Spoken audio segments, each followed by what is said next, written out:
శ్రీమాత్రే నమః. దేవుడి పటాలను ఎన్ని రోజులకు ఒకసారి శుభ్రం చేసుకోవాలి? మనం నిత్యం ఇంట్లో దేవుణ్ణి పూజిస్తూ ఉంటాం.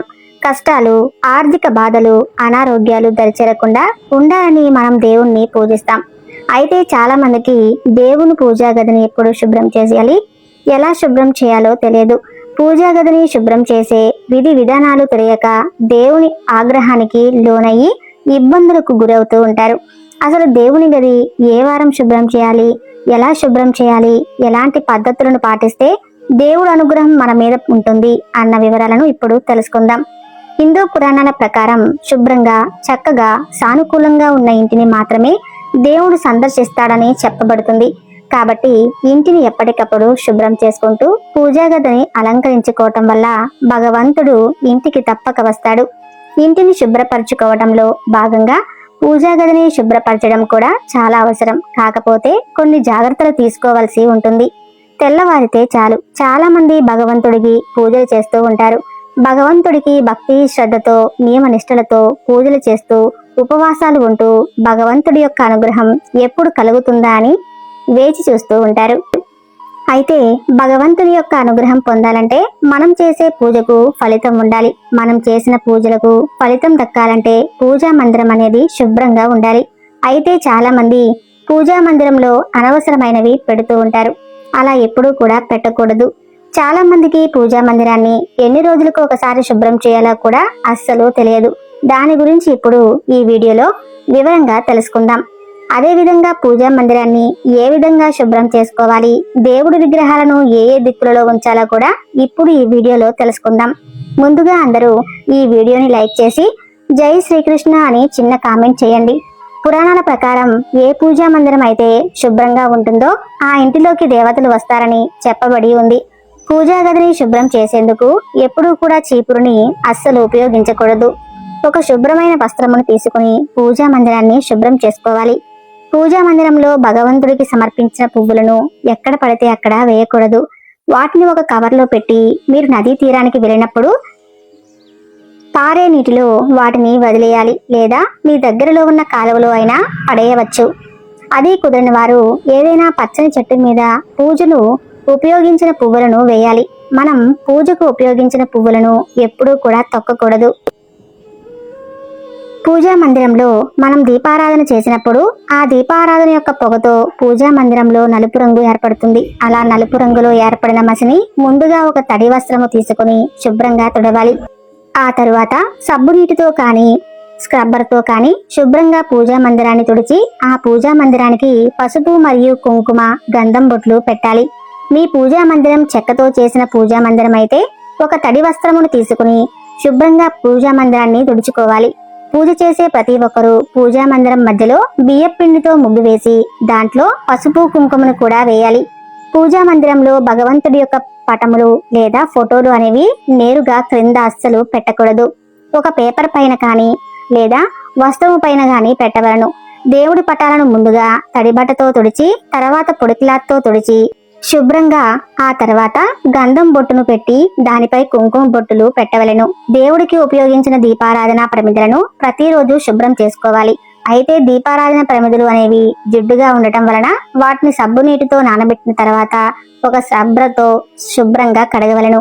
అలాగే చింతపండు గుజ్జుతో కానీ పీతాంబరి పౌడర్తో కానీ శుభ్రం చేసుకున్నా సరిపోతుంది. దీపారాధన చేసేటప్పుడు ప్రమిదలు తడిగా అస్సలు ఉండకూడదు. అవి పూర్తిగా ఆరిన తర్వాతే దీపారాధనకు ఆ ప్రమిదలను వాడాలి.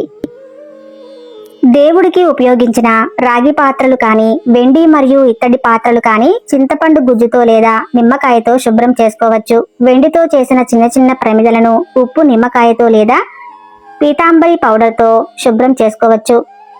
అపరిశుభ్రంగా ఉన్న వస్తువులను దేవుడి పూజా మందిరంలో ఎప్పుడూ కూడా పూజకు అస్సలు వాడకూడదు. ఒకవేళ అలా చేస్తే ఆ పూజకు ఫలితం అనేది దక్కదు. దేవుడు పూజా మందిరాన్ని వారానికి ఒక్కసారైనా శుభ్రం చేసుకోవాలి. అయితే మంగళవారం నాడు కానీ శుక్రవారం రోజున కానీ పూజా మందిరాన్ని ఎట్టి పరిస్థితుల్లోనూ అస్సలు శుభ్రం చేయకూడదు.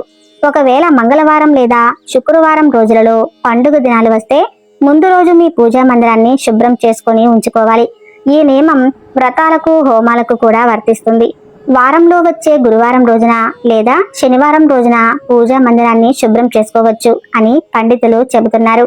ఇకపోతే అమావాస్య రోజున ఏకాదశి మరియు ద్వాదశి రోజులలో దేవుడి పూజా మందిరాన్ని శుభ్రం చేసుకోకూడదని పండితులు చెబుతున్నారు. దేవుడి పటాలను పాడ్యమి తిథి మరియు గురువారం కలిసి వచ్చిన రోజున శుభ్రం చేసుకుని దేవుడికి పూజ చేస్తే ఆ భగవంతుడి యొక్క అనుగ్రహం అనేది మీకు తప్పక లభిస్తుంది. ఎవరికైనా పూజా మందిరాన్ని వారానికి ఒక్కసారైనా శుభ్రం చేసుకోవటం కుదరకపోతే నెలకు ఒక్కసారైనా తప్పకుండా మీ పూజా మందిరాన్ని శుభ్రం చేసుకోవాలి. పూజా మందిరాన్ని శుభ్రం చేసేటప్పుడు మీ ఇష్టదైవాన్ని స్మరించుకుంటూ శుభ్రం చేస్తే చాలా మంచిది. విరిగిపోయిన దేవుని పటాలు కానీ చిరిగిపోయిన దేవుని పటాలు లేదా ప్రతిమలను పూజా మందిరంలో అస్సలు ఉంచకూడదు. ఇవి ప్రతికూల ఫలితాలను సృష్టిస్తాయి. అలాగే పూజా మందిరంలో ఎక్కువ దేవుడి పటాలను కూడా ఉంచకూడదు. ఒక్క దేవుడికి సంబంధించిన ప్రతిమ లేదా పటము అనేది ఒక్కటే ఉండాలి.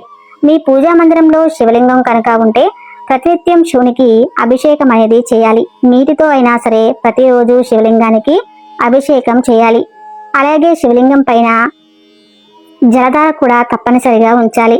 ఉగ్ర రూపంలో ఉన్న దేవుడి పటాలను లేదా ప్రతిమలు అనేది పూజా మందిరంలో అస్సలు ఉంచకూడదు. వీటి ద్వారా నకారాత్మక శక్తులు అనేవి మీ ఇంట్లోకి ప్రవేశిస్తాయి. దుర్గాదేవి, కాళికాదేవి, ఉగ్ర నరసింహస్వామి యొక్క ఫోటోలు పూజా మందిరంలో అస్సలు పెట్టకూడదు. అలాగే నిల్చొని ఉన్న లక్ష్మీదేవి యొక్క ప్రతిమ లేదా పటము అనేది పూజా గదిలో ఉంచకూడదు. నాట్యం చేసే గదిలో తప్ప నటరాజస్వామి విగ్రహాన్ని పూజా మందిరంలో అస్సలు పెట్టకూడదు. గోవు యొక్క ప్రతిమ అనేది పూజా మందిరంలో పెట్టుకుంటే మీకు మంచి శుభ ఫలితాలు అనేవి కలుగుతాయి. పాలిచ్చే గోవు ప్రతిమను మరియు నెమలి ఈకలను పూజా మందిరంలో పెట్టుకుంటే చాలా శుభప్రదం. లక్ష్మీదేవికి ఎదురుగా ఒక రాగి పాత్రలో లేదా వెండి పాత్రలో సముద్రపు గవ్వలు, పసుపు కొమ్ములు మరియు 11 రూపాయల కాయిన్స్ ను వేసి పెడితే మీకు లక్ష్మీదేవి కటాక్షం కలుగుతుంది. లక్ష్మీదేవి యొక్క విగ్రహాన్ని ఎప్పుడూ కూడా గుమ్మానికి ఎదురుగా ఉంచకూడదు. అలా ఉంచడం వలన లక్ష్మీదేవి మీ ఇంటి నుండి బయటికి వెళ్ళిపోతుందని శాస్త్రాలు చెబుతున్నాయి. మీ ఇంటి లోపల గుమ్మానికి ఎదురుగా లాఫింగ్ బుద్ధ పెట్టుకుంటే చాలా మంచిది. అలా ఉంచడం వలన మీ ఇంట్లో ఎప్పుడూ కూడా పాజిటివ్ ఎనర్జీ ఏర్పడుతుంది. పార్వతీ పరమేశ్వరుల యొక్క ఫోటోను ఈశాన్య దిశలో ఉంచితే ఆ పరమేశ్వరుడు యొక్క అనుగ్రహం మీకు తప్పకుండా లభిస్తుంది. గణేశుడి యొక్క ప్రతిమను లేదా విగ్రహాన్ని ఉత్తర దిక్కులో ఉంచడం వలన చాలా మంచిది. అదేవిధంగా ఉత్తర దిక్కులో కుబేరుని ఫోటోను ఉంచడం వలన లక్ష్మీదేవి యొక్క అనుగ్రహం కలిగి ఆర్థిక పరిస్థితుల నుండి బయటపడతారు. పూజా మందిరంలో ఎప్పుడూ కూడా చిన్న చిన్న విగ్రహాలలో లేదా చిన్న చిన్న పటాలను ఉంచుకోవటం చాలా ఉత్తమం. పెద్ద పెద్ద విగ్రహాలు లేదా పెద్ద పెద్ద ఫోటోలను మీ పూజా మందిరంలో ఉంచితే ప్రతిరోజు మహా నైవేద్యాన్ని సమర్పించవలసి ఉంటుంది.